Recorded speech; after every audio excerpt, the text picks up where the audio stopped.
So welcome to the HKS Energy Policy Seminar. I'm Joe Aldy, and I'm thrilled to serve as the host today for both a presentation and a fireside chat. As a reminder, we're meeting both here in person and on Zoom. So we're grateful for our colleagues and friends and alumni who are joining us online, and also excited to have a very full room for today's conversation. We're really excited to have with us today Jahi Wise of the U.S. Environmental Protection Agency for his talk, Advancing Equitable Clean Technology Investment. Jahi is the Senior Advisor to the Administrator of the Environmental Protection Agency. He was previously the Director in an acting capacity, which means you have a lot of work to do, of the Greenhouse Gas Reduction Fund at the EPA, and we'll learn a lot more about this fund in today's seminar. He joined EPA from the White House. He served in the Climate Policy Office and was Special Assistant to the President for Climate Policy and Finance, starting on January 20th, 2021. We'll hear a little bit about that as well in our conversation.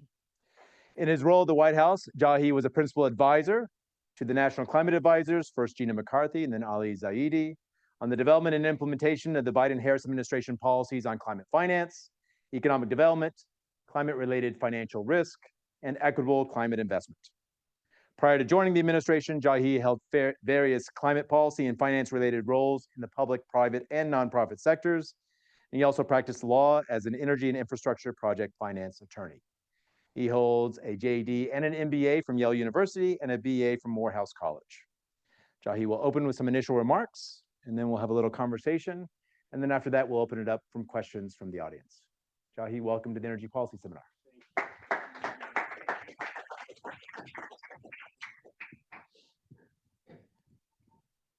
Can you hear me?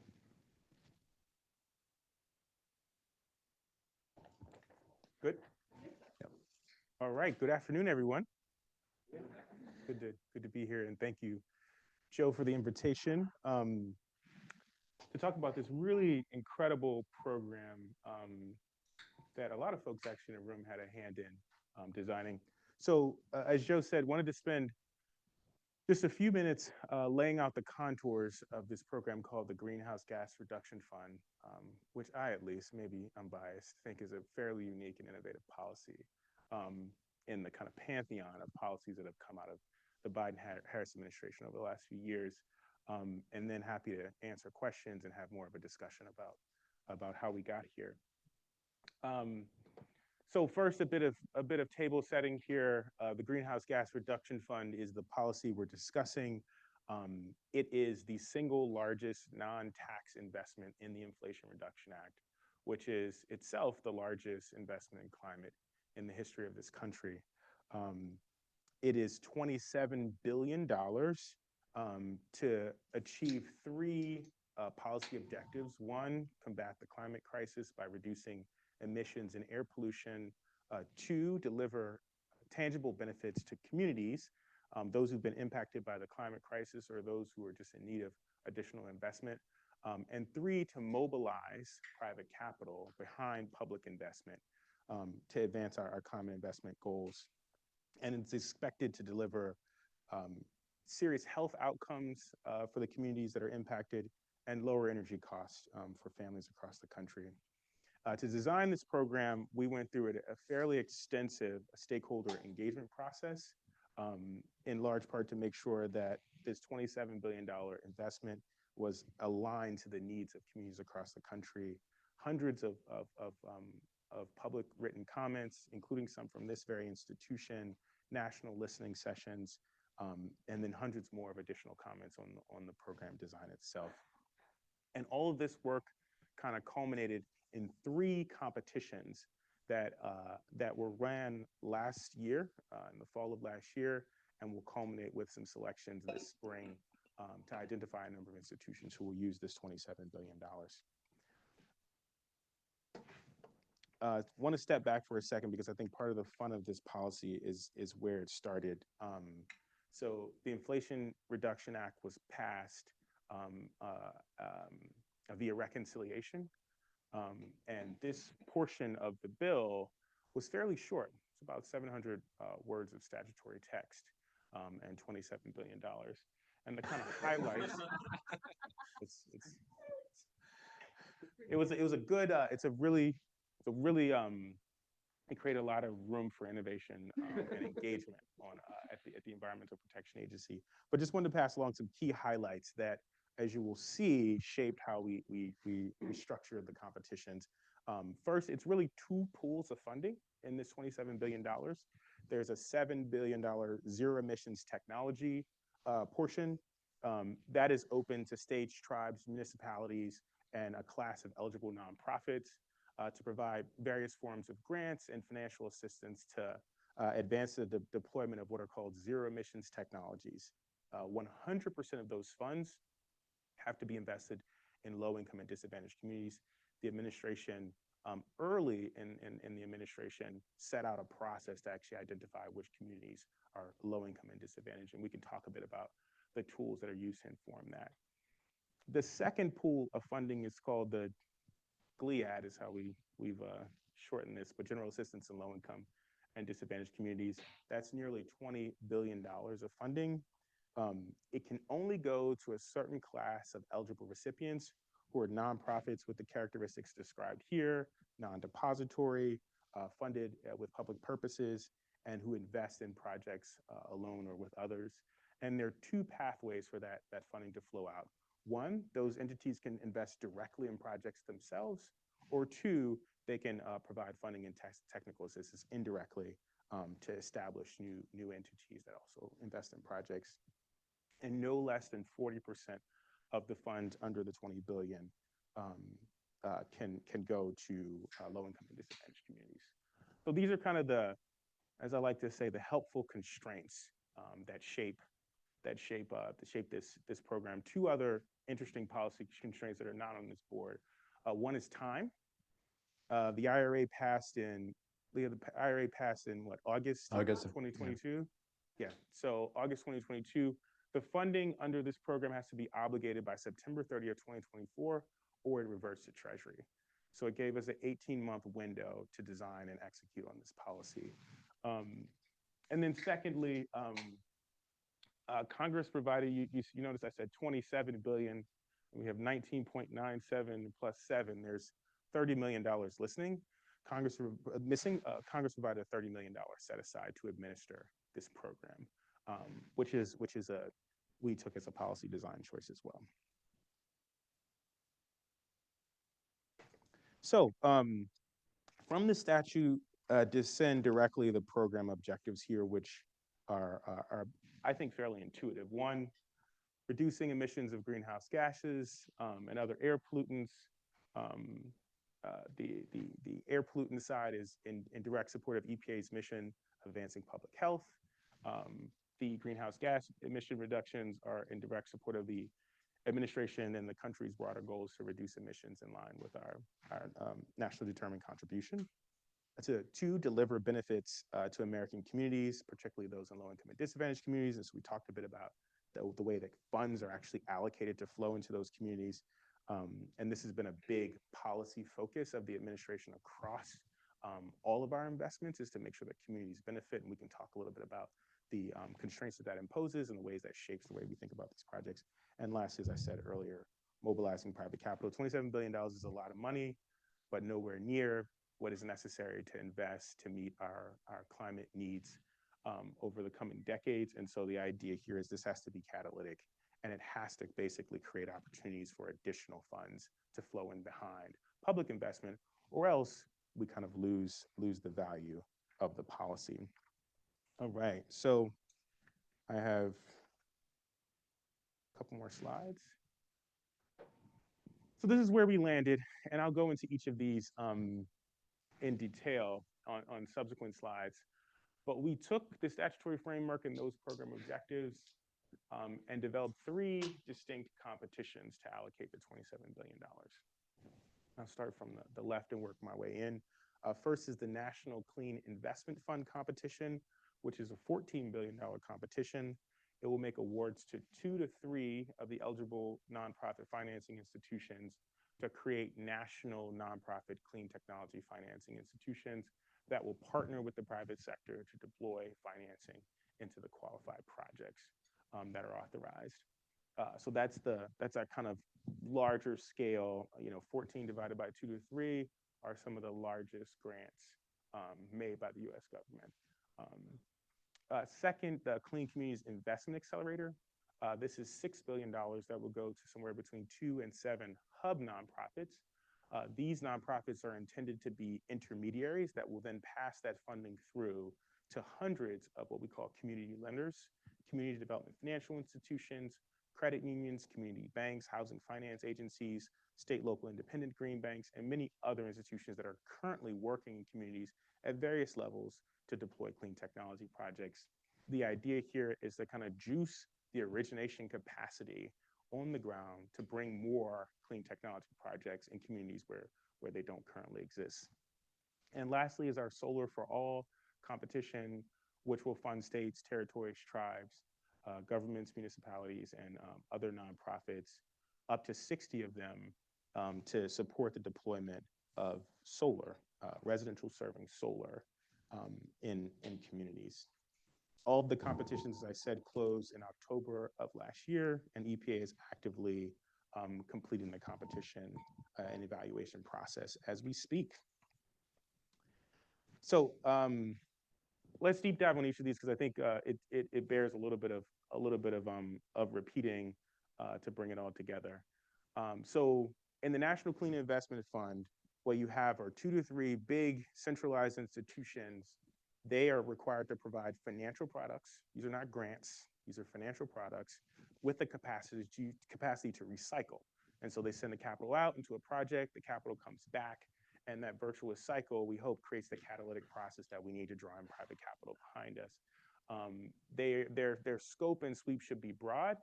They should work on small projects, portfolios of small projects. They should also work on larger projects. They also should partner with other lending institutions to provide capital into their balance sheets or as co-investors to enable them to enter into the clean deployment space. And lastly, there's a provision in the competition for those institutions to do some amount of pre-development and market building. What we'll talk about more, hopefully, here towards the end of the conversation, is that the next phase of this is the main constraint is no longer capital. There are a number of non-financial barriers that will inhibit us from deploying these projects at scale. This allocation for pre-development and market building is intended to help advance that. And we hit on the point about mobilizing private capital. So this is the big pool. Clean Communities Investment Accelerator, which folks may have noted, tracks the indirect financing pathway from the statute. So EPA makes grants to these hub nonprofits, which have the characteristics of eligible nonprofits. They then provide capitalization funding, so balance sheet capital, and then technical assistance to community lenders. Our just kind of back of the envelope modeling here says that we're in the hundreds of community lenders would be impacted with this $6 billion. Those lenders then lend that capital out, and then it recycles back into their institutions. There's a cap on the amount of capitalization that can flow to any single community lender. When you look at these institutions, many of them are serving smaller markets or don't have balance sheets yet that are kind of at massive scale. So we provided some upper bound with some exceptions provided to those institutions. They also have a provision for providing technical assistance awards, which can enable those institutions to scale up their origination capacity. And finally, we cabined the project categories here to what we call priority project categories. That's distributed energy generation and storage, zero emissions buildings, and zero emissions transportation. In our stakeholder engagement process, these were the areas where we saw a demand for additional financing capacity. And so we focused specifically in low-income and disadvantaged communities. So we focused this competition on serving those aspects of the market. And then lastly, after a bunch of engagement and kind of statutory analysis, we focused the Solar for All program, as the name implies, on the deployment of low-cost residential solar. The states, tribes, territories who are eligible and will receive this funding will be able to provide grants, loans, and other forms of capital to rooftop and residential serving community solar projects. They also can provide technical assistance, workforce development. And this is really intended to be a kind of market making kind of a function. It addresses potentially policy barriers, lack of access to subsidy, regulatory barriers that you see at the state and local level that inhibit the deployment of what we know is a pretty cost-effective technology in almost every place in this country. And so that's how we got there. I'll stop there with with the GGRF structure, and then we can have a bit of a discussion about how we got there and where we go next. Excellent. Is that good? Great. Great. Thank you, Jahi. I'm gonna put this in.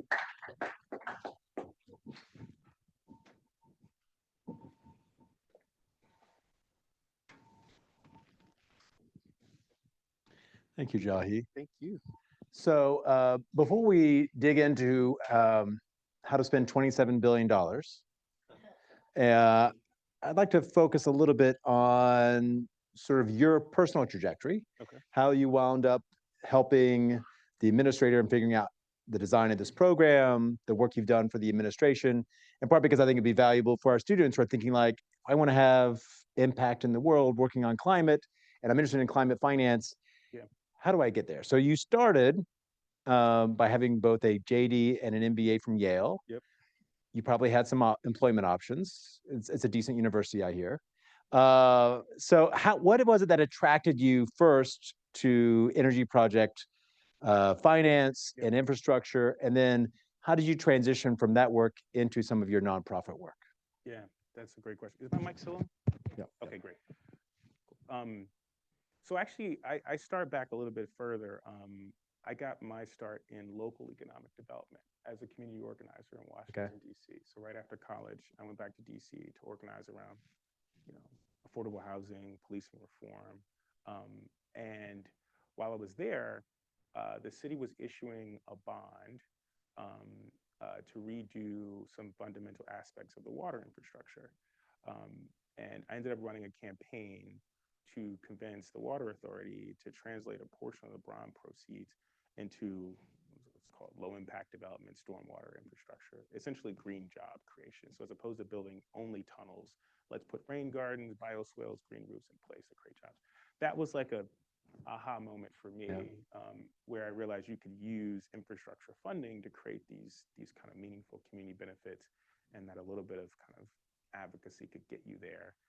I took that lens into graduate school, and I kind of spent most of my time at the intersection of community economic development, so like representing affordable housing developers and through clinics, and then clean energy finance, which was like really picking up steam in 2013, 2014 when I was in school. Also happened to be in the same state where the first state level green bank was formed, the Connecticut Green Bank, and that was 2 or 3 years in existence, so spent a lot of time with the leadership there. And so when I came out, I was looking for a way to merge those two interests, and I think what I realized is that to really understand project deployment, you kind of need to deploy projects. And the avenue that worked best for me was as a project finance attorney. So I went to a law firm and I did deals for 3 years, which was an incredible experience. Tax equity financing to writing the EPC contract for a transmission line to securitizing PACE loans, kind of see how do lenders think about risks? How do you manage those risks? Where is the market at that point in time for those deals? And coming out of that, I think I had 2 realizations. One, there's a lot of capital interested in clean technology projects, probably more projects and demand than there were definitely tax equity dollars at that time. And then 2, especially at large scale, and then 2, the smaller scale projects were just much harder to finance, much harder to see scale, and that was really the area where you could deliver a lot of community benefits if you could get more capital. So I kind of went on a tear for 4 years about access to capital for these smaller projects, for projects in low-income communities, for projects where there were kind of market barriers to deployment. Did some work with the city of New York on climate policy, worked for a social enterprise, helped them stand up a project finance facility to deploy heat pumps into low-income buildings, and then ended up working for a national advocacy group around green banks. Because this idea of creating an institution that would be focused on this, much the way we have institutions like this focused internationally. Having something focused domestically on this kind of clean technology deployment in parts of the market that currently aren't seeing it was just really compelling. And then when I got the opportunity to join the administration, joined up, and that became part of my portfolio. So let's get to that in just a moment. So you mentioned here both this experience working at sort of the local government level and in the community, the role of federal policy. You talked about tax equity, which has played a big role in a lot of the utility scale investment in renewables we've seen. Yep. You also mentioned how you engage with some of the state policymakers, and all this for people who are making private financial investment decisions. So you describe this kind of constellation of players that matter here. So you're thinking through ideas of like, well, what can we do next to try to move the ball forward, especially in communities where some of the federal policy, some of these subsidies through the tax code are difficult to monetize. Sometimes when there's an administration that's not, say, all that interested in your policy agenda, you have an opportunity to think through new ideas. So describe a little bit more about how you developed some of these ideas working for a nonprofit that then opened up the door for the transition, the presidential transition in November, December of 2020. Yeah, it was it's a really good, I can describe it in probably best through a transaction. I was working on a deal at this social enterprise. We believe we have developed a pipeline of somewhere between 100 and 500 multifamily buildings, small multifamily buildings where we could install heat pumps. Because of the existing energy infrastructure in those buildings, most of them were heating oil or like really old natural gas systems. We thought those were actually like cost-effective projects. Like we thought there was serious savings that could be generated, and those therefore should be financeable. We were able to get about 70% of the deal funded through debt, through existing capital sources. So state green banks, some kind of impact investors, even some more market rate investors. But there was this gap of about 20 to 30% where they expected us to put up the capital. Needless to say, our capital structure didn't support using what would be salaries, OpEx to do. But there was no one else in the market who was providing that layer of sponsor equity capital for the types of deals that we were doing, because folks think they're too risky, or folks think like, they're not scalable. These are one-off deals. I don't feel like diligencing them. Give me something that's more replicable. There were just all these barriers. And so to me, you need a player at scale who can step in and fill that gap. And that is part of what the GGRF is intended to design. The program is built with a bunch of flexibility to allow different types of financial products, because in our case, it was sponsor equity. Some cases you won't be able to get debt. Some cases you need pre-development. There are a number of different interventions that you can make to make a transaction work. But I think that the realization that you can unlock more capital if you have a player who's willing to step in and take that risky position was the kind of aha moment for me. And I think the last thing I'll say is I think what also hammered, and this is a good point about how policy can inform policy. At the beginning of the administration, as part of our first executive order on climate, we made a commitment to ensure that no less than 40% of investments in clean and climate-related technologies would flow to low-income and disadvantaged communities. And I think that created the policy space within the administration to then begin to design mechanisms like this, to say we have to flow this capital somewhere, some way, effectively. And then you can use tools like this, tools like rebates, tools like the tax code to actually deliver the capital that's needed. So January 20th, 2021, you joined the administration as special assistant to the president. Yeah. Sometimes at the very beginning of the administration, everything is urgent. I would say at the beginning of the Biden administration, there are many things that were both urgent and important, which is not always the case. But you also have the challenge that you're at the very beginning of the administration where the White House may be staffed, you're still trying to staff more, but the agencies typically take longer to staff up. So could you describe a little bit about what you're doing, trying to move as quickly as possible on climate at the beginning of the administration? What were some of the lessons you drew from that then informed your work when you moved over to EPA? Yeah, Yeah, it was a really interesting moment. I know folks remember. I mean, we were in the middle of a global pandemic, so the White House, at least my portion of the White House, was remote. I spent a lot of time in my mother-in-law's basement, working on climate policy at all hours of the night, which whatever that was. I think a couple of things that this administration did really well. One was putting down very early signposts about the role that climate policy and climate investment would play. Um, Day one, we introduced Executive Order 14008, which put in place the Justice 40 commitment, 40% for climate investment, the Energy Communities Interagency Working Group that basically built the administration's focus on making sure communities that have historically depended on fossil extraction will be a part of the transition. Update to the Environmental Justice EO, the establishment of my office, like dozens of kind of policy shifts were launched at day one. I think that sent a very clear signal to everyone within the institution, that is the executive office of the president, and also to the broader interagency, that this would be a priority for the administration, and that created space for us to operate as a policy council.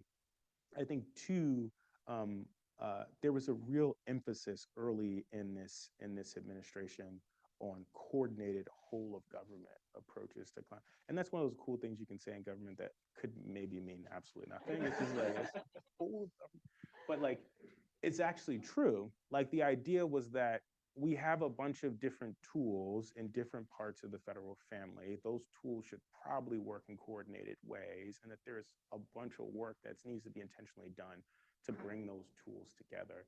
And so folks like me were tasked with convening different interagency groups and figuring out, okay, we want to ramp up domestic manufacturing of this specific technology. You do this, you are the one who actually provides the regulations on that. You provide a certain capital source for that. How are we working together to make sure that federal programs are not conflicting on this policy objective? And so I think convening these tables very early was a second big piece. And then there was a lot of coordination and work to make sure that we at least from my vantage point, that we were engaging with our colleagues in Congress who had the power to pass legislation that would actually change the trajectory. Because the reality is, we looked at our set of tools that we had in the government when we walked in the door, and there was a lot that we could do through executive action, and we did a lot through executive action, but there was more that was needed. And that's where you get the bipartisan infrastructure law. That's where you get the Chips and Science Acts. That's where you get the Inflation Reduction Act. And so, kind of coordinating closely, working closely with colleagues in the legislative branch to build the kind of packages of resources, packages of authorizations, packages of regulatory kind of mandates to give the push that we needed in a bunch of spaces was also a kind of key thrust of those first bleary-eyed months of the administration. Right, no sleep, and when you're working, you're staring at a screen. Yeah. In your mother-in-law's basement. It sounds like you're in trouble or something. So you move out of your mother-in-law's basement to EPA. Yeah. You're 2 years later. Yeah. 2 years later. You're now, we get the Inflation Reduction Act, we get a $27 billion appropriation, so 700 words, but perhaps the most important line was the line that says, these sums appropriated through September 30th, 2024.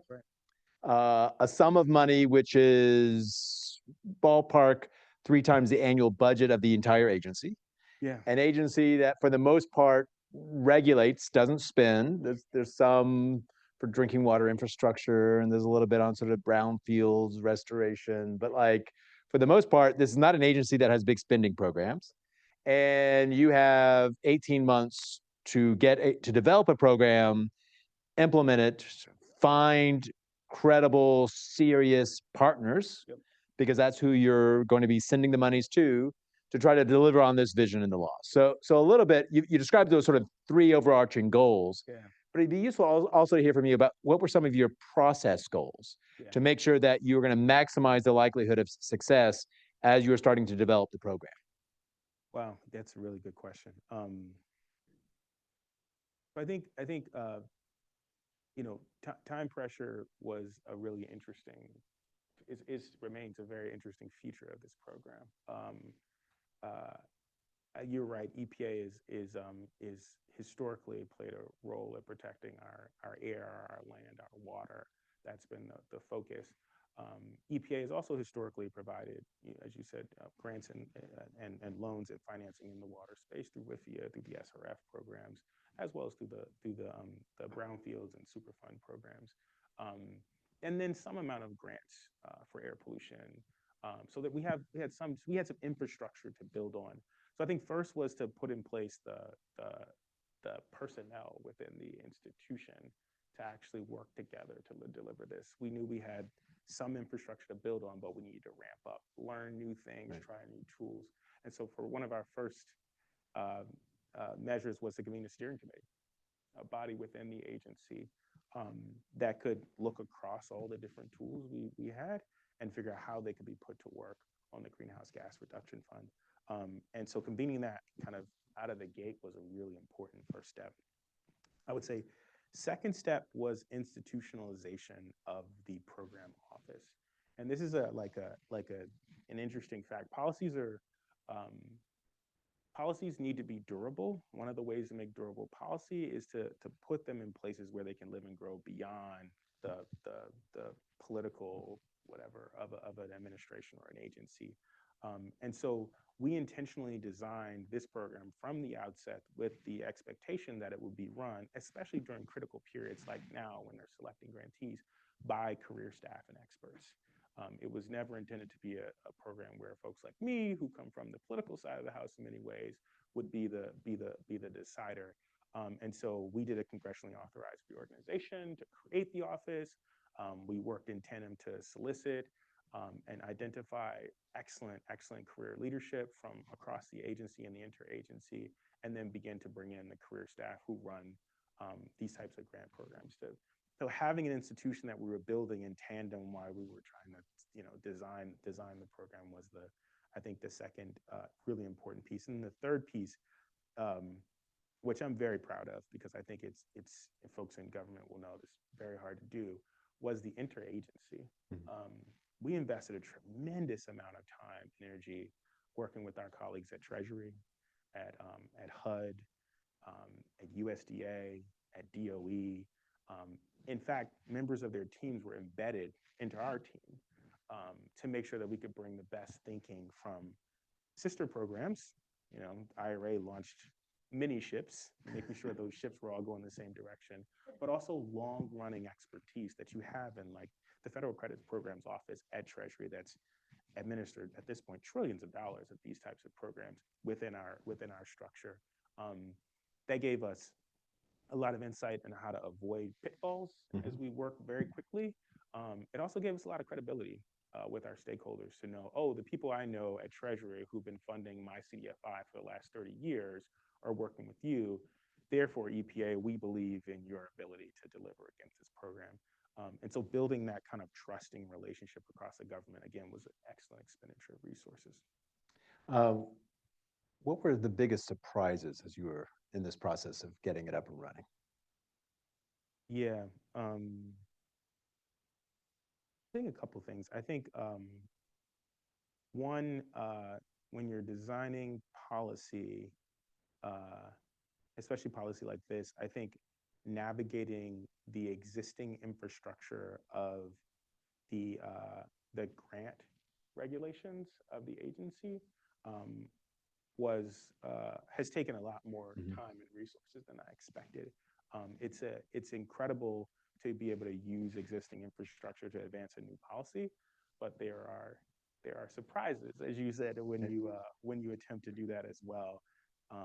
And so I think like the amount of time we spent thinking about, okay, within a competitive grant structure that's constrained to these types of entities that may or may not exist at this moment, that are trying to to actually like kind of square all those different circles to get to something that's effective from a policy perspective, transparent, and an effective use of a massive amount of taxpayer money, and then implementable within a very limited time horizon was a real, that was more of the puzzle than I expected to be. The other thing I think that's surprising, I'll do this more as a shout out to colleagues.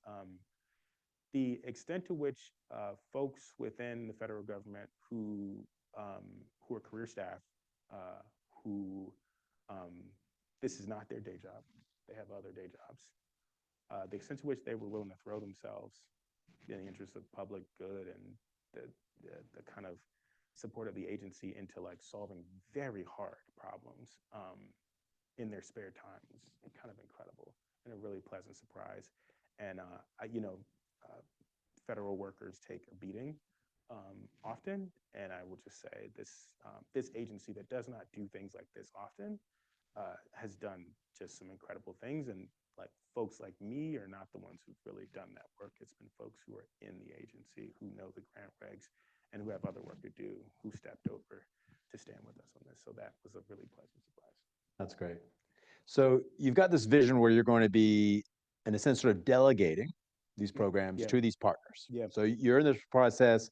You've now received the applications. You will be making decisions on these partners.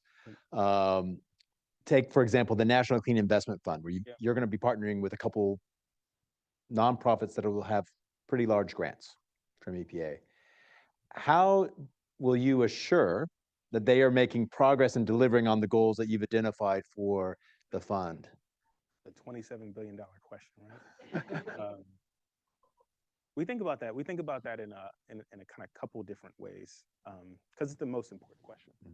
This is a huge generational investment of public funds that could be used in many ways. So we take that incredibly seriously. One in which I've spent most of my time talking about here is getting the design right, like making sure we were creating an architecture that we think would get to the policy objectives in a way that's effective. Two is the selection process. You got to pick the right counterparties. And that's where this dance with the grant regs became really important. We had to leverage the infrastructure of kind of a blind selection process, which is how EPA allocates funding under the grant regs, to identify specific types of institutions that we think would work really well. And so as part of our selection process, hundreds of federal employees across the interagency have been involved in scoring applications and looking. So there's just like this, like mobilizing the resources of the institution in that way. Was like a really important step. Remind me the question again, sorry. Lost it. How are you going to assure that they're going to deliver on these goals that you've established for the program? So the third part. So first we design it right. Second, we pick the right people, and then third, reporting and transparency. And so sunlight is the best disinfectant. I think that's actually true. And so one of the things we've built into the notice of funding opportunity and the implementation framework for this program is that the entities that receive these funds will be very public about what they do with this money. And that's on a couple different kind of vectors. One, where they're investing. So there's transaction level reporting and institution level reporting about flow of funds. That's important. Two, who's running the institution and whether there are material changes. And this looks kind of like what you would see in an SEC reporting framework. If your key management changes, if the board dissolves, if you decide to disband your compensation committee, or any kind of these major changes, that needs to be immediately knowable by folks in the market. And then three is our impact reporting infrastructure, which actually is an area where I know like folks in this institution and institutions like this are thinking about right now. How do we make sure we're actually reducing greenhouse gas emissions?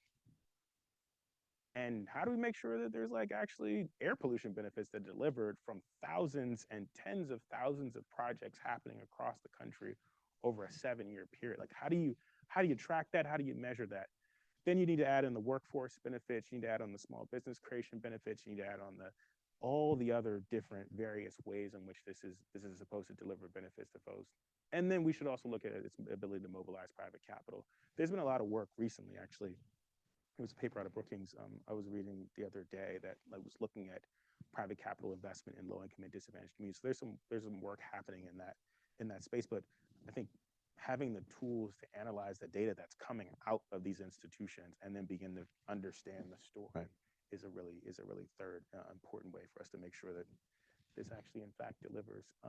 Because as I want to say these days, the money does not solve the problem. We actually have to have steel in the ground in places to reduce the emissions. And if we don't get there, these are really great programs, but we still have the same climate catastrophe on our hands. So let's say 5, 10 years from now, you look back at this. Yeah. How would you finish this sentence? The greenhouse gas reduction fund was a success because Projects are everywhere. It's very simple, but it's very hard. Like, we need to see deployment. There really isn't another metric of success in my view.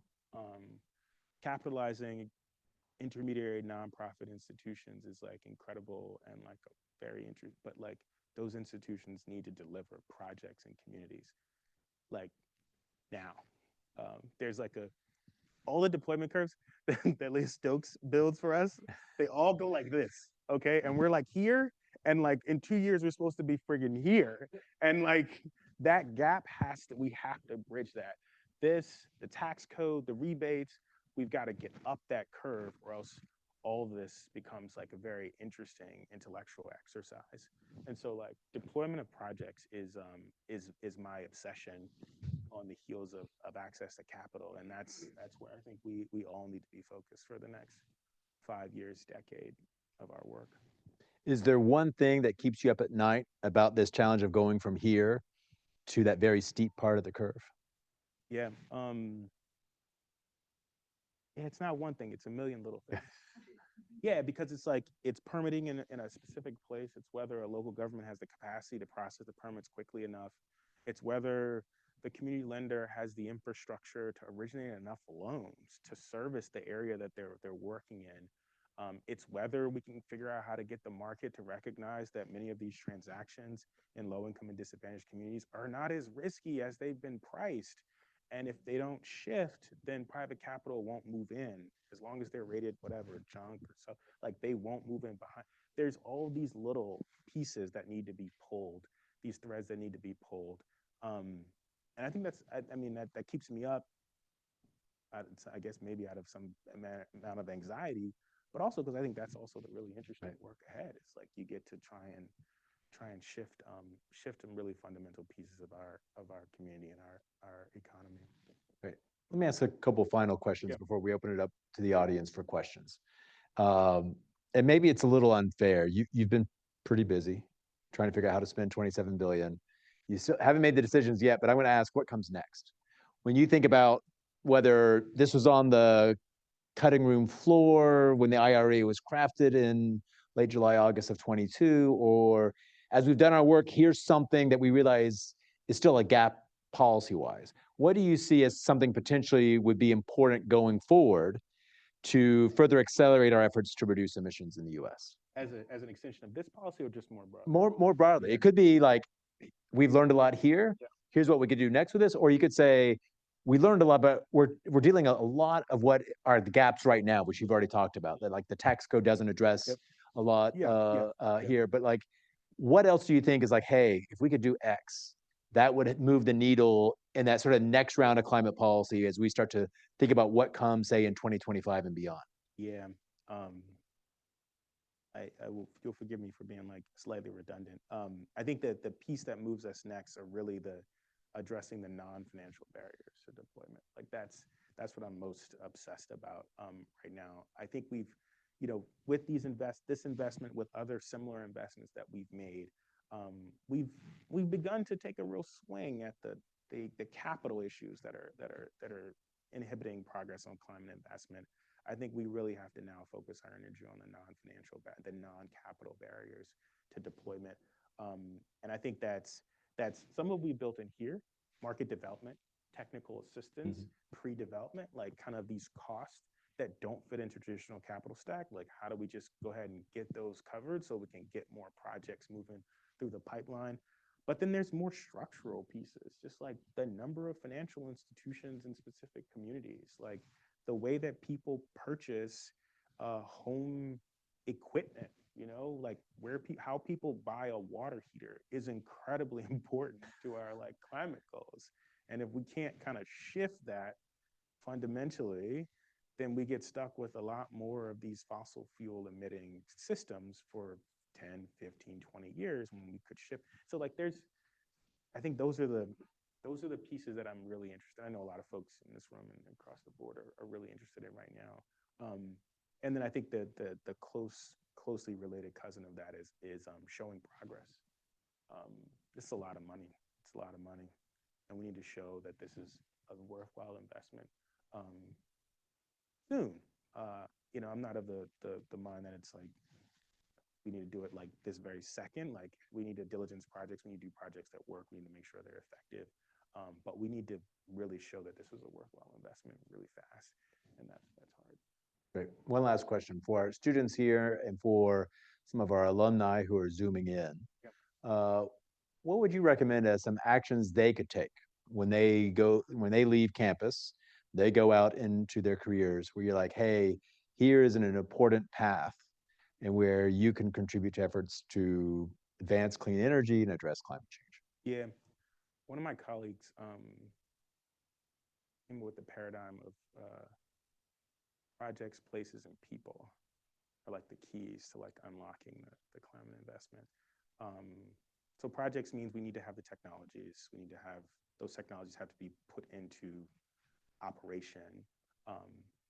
We need to continue the work to make sure that we have the technologies that are necessary for all the different deployment scenarios, whether it be, high-rise public housing in New York City, and how do you put heat pumps into those walls so that, we're not using these central fossil fuel systems, or, resilience-based measures in Florida. Like we need the technology. I think what more folks need to focus on are the places. Clean technology deployment is very place specific. And this comes from my like local economic, like you are in a place working with a group of leaders from that place who are thinking about the future of their community, the way it runs, the impacts that technology will have on those communities. And we all need to like dig in a little bit more deeply on places. The macro level trends, I think, have gotten us to where we are, and we need to continue to track and make sure we're on the right path. But like, it's really going to be local governments, state governments, counties. That's the unit that's the unit where a lot of this work happens. And so making sure that your work has an intersection with a place and that you're helping to shape either the policy, the market, in that place is really important to see technologies deployed. And a lot of us tend to be located in places where there's already a lot of these technologies being deployed. We also need to figure out how to make sure, and that's a big part of our administration's push, that those technologies are in places where they historically have not been deployed.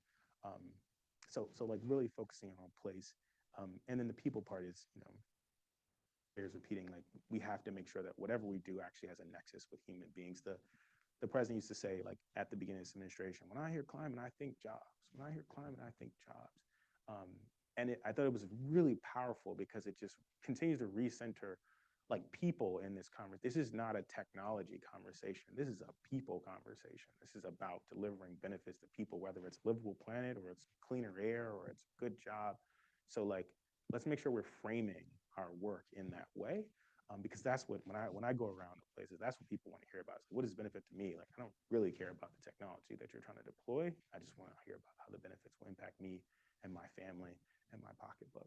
And so, make sure that's in as part of your framework. Great, thank you. Let me open it up to the audience for questions. My colleague Liz Hanlon will pass around a microphone. No, excuse me, Paul Sherman will pass around the microphone. Paul, why don't we start with Bill Hogan in the front, and then we'll move back. As a reminder, questions are sentences that end with a question mark. Bill. Thank you. This was terrific, and I have to say, as a former federal worker, I appreciated and resonated with your comments about the dedication of federal workers. It's certainly consistent with my own experience, so I think that's very important to remember and know. So I have a question. So you talked several times about greenhouse gas emissions and other air pollutants, and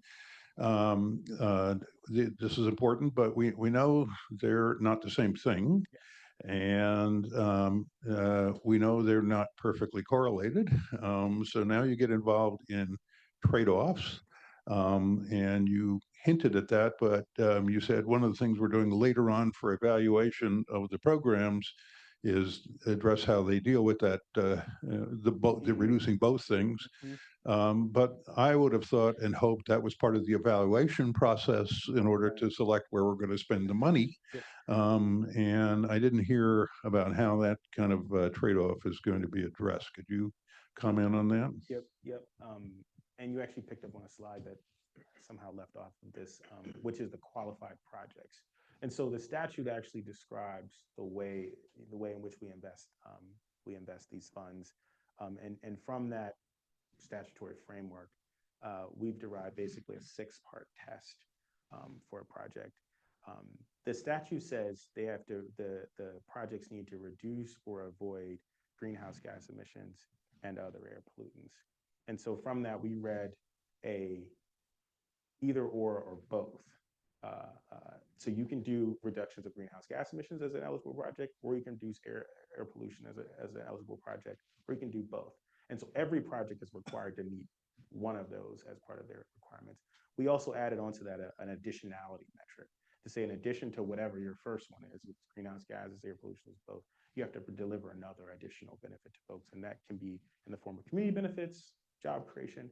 It also could be the other prong, the air pollution or the greenhouse gas emission reduction. So the idea is all the projects will deliver one or both of those fundamental, kind of objectives here, which is the reduction of greenhouse gas and air pollution. We provided some flexibility to the project developers and the nonprofits who will receive these funds to identify the right mix of those. So that's at the project level. Also, as we're evaluating the investment portfolios of the applicants, we required that they key their investment portfolio to our nationally determined contribution. And so they have to propose an investment portfolio that will help us achieve our 2030, 2035, and 2050 greenhouse gas emission reduction goals. And so we think with like those and other potential other areas in the kind of application, we've created an operating space that keeps us in line with our broader climate goals, but then provides flexibility in real time for projects to meet the needs of a specific place. So that's kind of, so it is a part of the evaluative framework for the applicants. It's not just on the reporting side. I think on the reporting side, the question is really, how do we make sure we're tracking that in a holistic way? It's great to know that this heat pump is reducing whatever in this specific place. How do we roll that up and make sure that these investment portfolios are in fact trending towards our larger greenhouse gas reduction goals? And that's the kind of reporting questions we're still struggling with. So if I can, Please, Bill. So that was very interesting, and I think I can understand administratively why that's helpful. But it says, as long as your project isn't incredibly stupid, so that it doesn't reduce anything, you're in the list. But if I have a choice, which is to do a lot of air pollution reduction, but increase greenhouse gas emissions, how does that get traded off in this process? Yeah, there is no increasing greenhouse gas emissions is not an allowable cost under this program. So there's no, and forgive me if I'm not like being clear, there's no allowance in this program for increasing greenhouse gas emissions. You can reduce air pollution and keep greenhouse gas emissions steady, or you can reduce greenhouse gas emissions and potentially, now I would be hard pressed to find the project that fits those profiles. And I think in large part, many of the projects that we're contemplating here will do both of those. But let's say someone figured out there is an allocation though where you could say, oh, this is great, I'm going to reduce PM 2.5, but GHGs are going to be through the roof. That's not an allowable use of these funds. Heat pumps, replacing oil tanks in houses that are going to be fired by electricity produced by coal. Is that okay?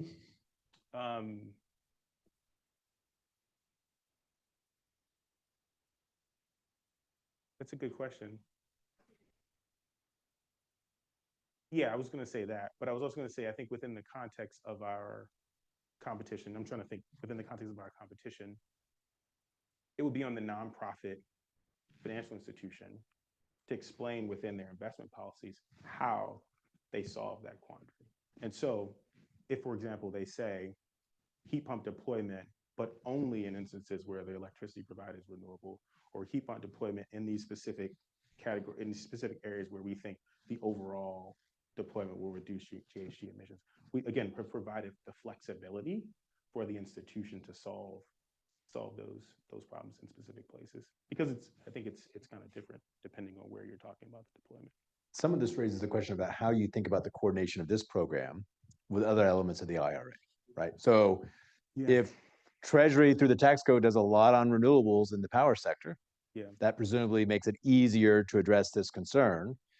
But it's this challenge where, because of the interconnected nature of our energy system, some of what you're doing is going to be producing power on rooftops through solar, but some of it is going to be affecting the consumption of energy. And it's still going to depend sort of upstream how we're generating that power. I will also say that in the Clean Communities Investment Accelerator, which is the $6 billion competition, as I said, the projects are restricted to priority project categories. And that's zero emissions renewable energy and storage, zero emissions buildings, and zero emissions transportation. In that space, because those are low-income and disadvantaged communities, and we heard from stakeholders that zero emissions was a key functional component, a priority within those communities, those are limited in the technologies that are eligible there are limited to those that also reduce greenhouse gas emissions, in addition to air pollution benefits. So you can constrain also the technology types. We have constrained the technology types under certain competitions. But for the 14 billion, that's a flexibility that we provided to the financial institutions. Yeah. Yes, here, please. Hi, thank you for giving us this great talk on GGRF. I was wondering if you could speak, you spoke very eloquently about market-based approaches and like pots of money. And I know that that's partly because it was very politically feasible to do so. And I was just curious if you could speak, do you have any predictions on if there's any regulatory approaches on the horizon as it relates to these funds? Yeah, I'm poorly positioned to speak on the regulatory approaches, other than to say there are a lot of them, and EPA, as you know, is the regulator of our air, our land, and our water. And over the last 3 years and going forward, there are a number of really powerful regulations that will continue to come forward from the administration to advance our climate objectives as well as our public health objectives. I think we think of these as working together. And so you provide a certain amount of incentive to lower the cost of deploying a technology. And then in tandem with that, you work on regulations that kind of backstop those incentives to make sure that they're adopted. And that's playing out in different ways across different sectors. And so I won't speak specifically about any particular sector. But yes, we've definitely considered holistically as part of the IRA package how the regulatory and the incentive structures intersect. Okay, Mara? Thanks for the great talk, and also thanks for your service. This is all really interesting. I wanted to ask you about a non-financial barrier that you didn't mention, which is, it seems like this program is solving the capital side of the equation.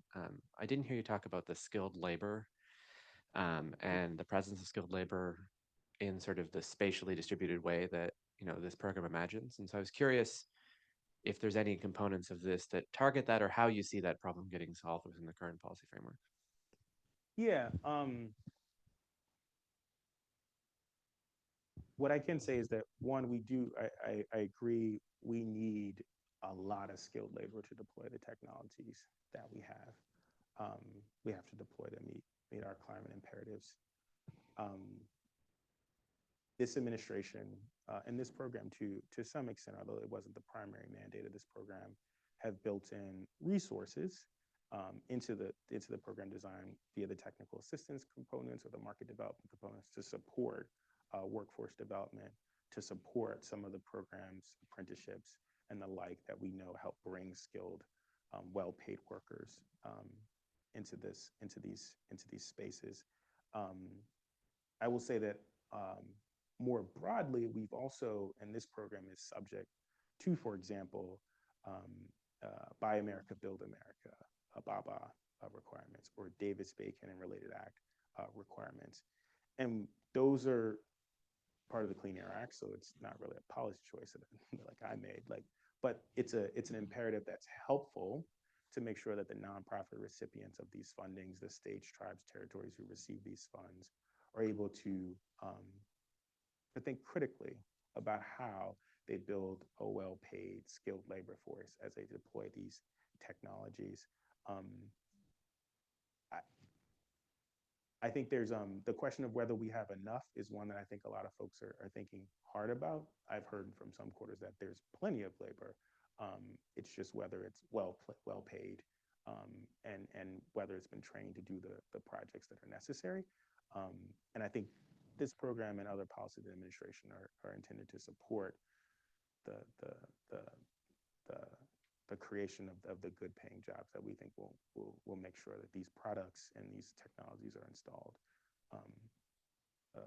in the right way across the country.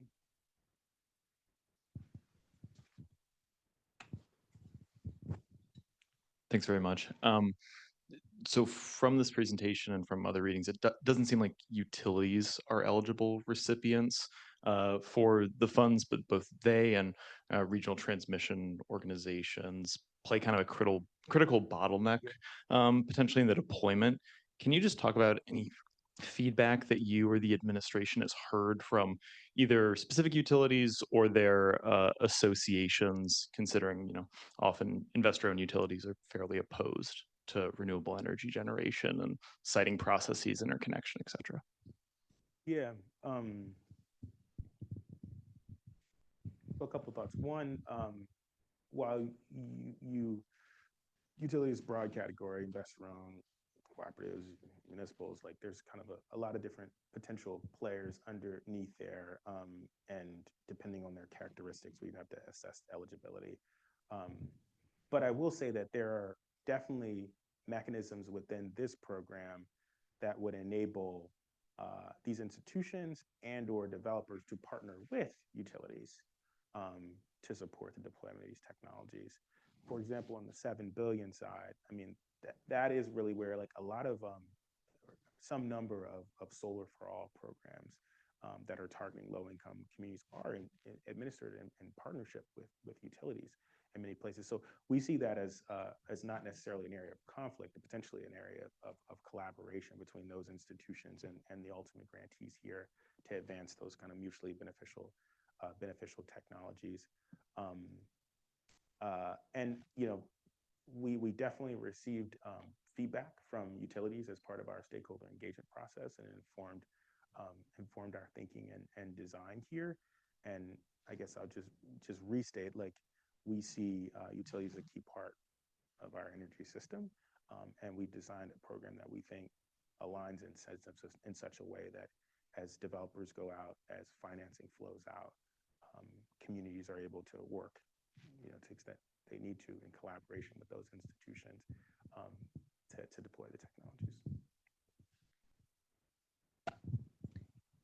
Hi, thank you so much for being here. My question is around, so there's been a lot of focus on mobilizing the capital costs to be able to fund these projects, but how do these funds consider the potential increase in operating costs that might be passed on to the end consumer?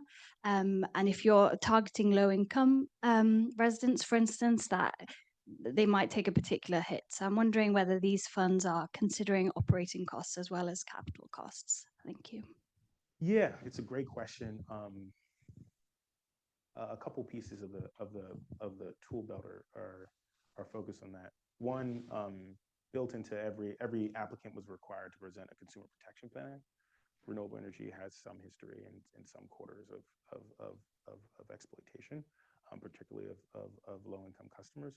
And so we put a heavy emphasis and had our colleagues from the Consumer Financial Protection Board work with us to put a heavy emphasis on making sure that the financial products that are designed are beneficial to the communities. And that's again an area of transparency and oversight, making sure that those plans are public, making sure that the actual cost to consumers are made public is a key part of the program. So there's a kind of structural element to it. Two, I think there's a part of this that provides the flexibility for these nonprofit financial institutions to price in such a way that they can deliver value to low-income and disadvantaged communities. And in different parts of the program, depending on our analysis of the market, we've like tightened that constraint. So for example, on the $7 billion Solar for All program, there is a requirement that the program deliver at least 20% savings to households. That's like a bedrock principle of the program, so that you don't see, you know, other actors in the value chain capturing what should be value for a residential customer there. In the Clean Communities Investment Accelerator, there are different incentives already structured into community lenders that shape their pricing, their nonprofits, like that help to make sure, and they have a long track record of providing kind of cost-effective financial products. And similarly in the NCIF competition. And then I think the last thing is it's looking at the overall stack of incentives and resources that are available across the IRA for these communities. GGRF is one program. We also have a brand new clean energy tax code that also provides resources. We have a number of rebate and grant programs that also provide resources. And we're pretty confident in, you know, this bears analysis at the technology level, because that's where it really becomes kind of more than talking points. That in most of the major technology categories where we would expect to see deployment, that we can cost effectively invest on a positive value to the low-income customer, these technologies, given the incentives and the tools that we have. And again, that's something we'll have to continue to track over time as deployment ramps up and supply can, like all the different levers that will be pulled as we move over the next 3 to 5 years. But at this point, we feel very confident that we can cost effectively deliver these technologies to almost every household in this country. We have time for one more question. Yes, please.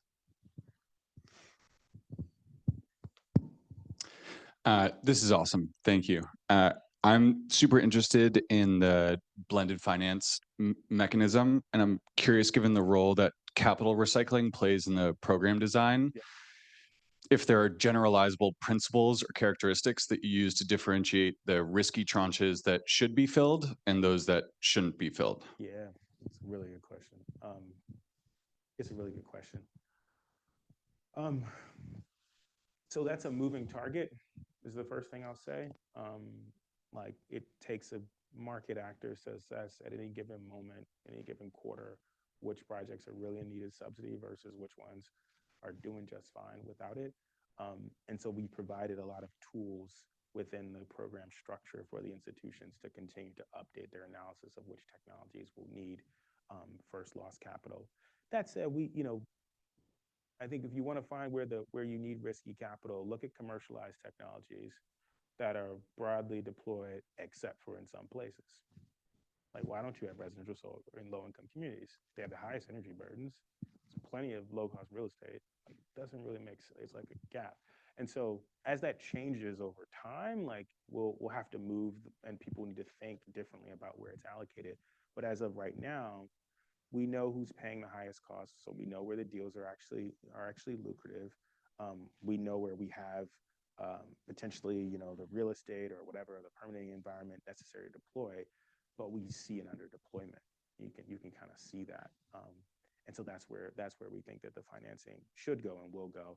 And part of what we're evaluating applicants on in their applications is the alignment of their deployment plan with the true one. They need to explain, here's the plan, here's the market barriers we think we're solving with this plan, and here's why we think we'll change in the next.